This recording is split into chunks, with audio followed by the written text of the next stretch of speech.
Alright, what's up guys? Today I actually want to talk about one of the main things that makes the base not good in stock form, and actually a lot of it has to do with the manifold. I mean, other than the fact that it has a low flowing head, less compression, put all that aside, I want to talk about the manifold, because that's probably one of the biggest things that you have to change if you want to make power.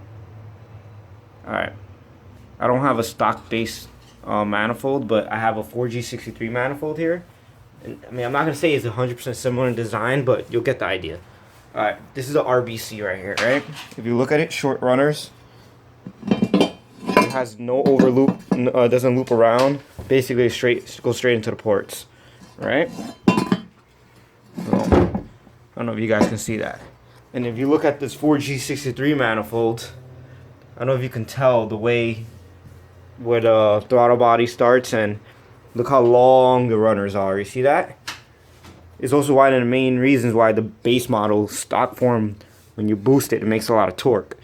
Long runners are very good for torque because it creates a lot of turbulence. It has time for the air to create turbulence, and that creates torque.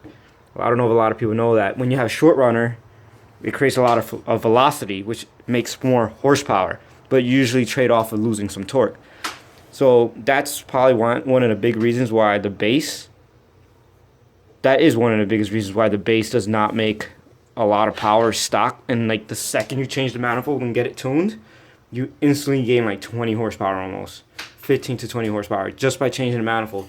So the base model was actually given a manifold that's pretty, other than the fact that it has butterflies in it, which is also a really shitty design, but they kind of designed it like this, how more of like how a turbo manifold would be. See that?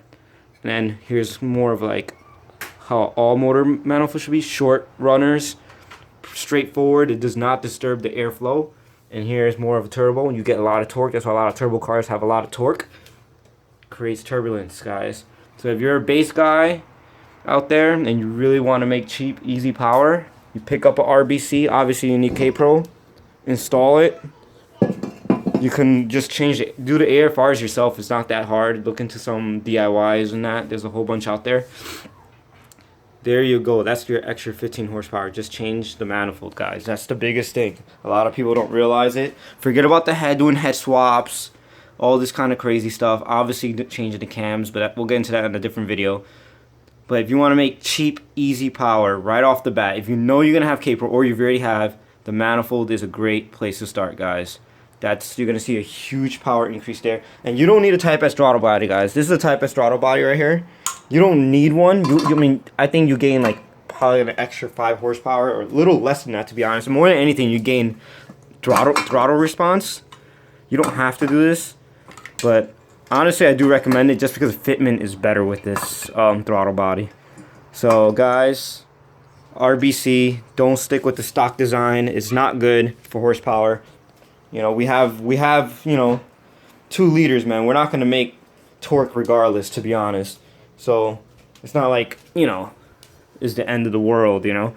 Just, you know, I'd rather lose 5 torque and gain 20 horsepower, to be honest, than to keep 5 torque with a manifold like this and not have my 20 horsepower. But, I don't know, guys. Discuss it. Let me know what you guys think. I think this is the way to go. RBC, I think, is one of the biggest bottlenecks, the way the base RSX comes stock from the factory. Alright, guys, thanks.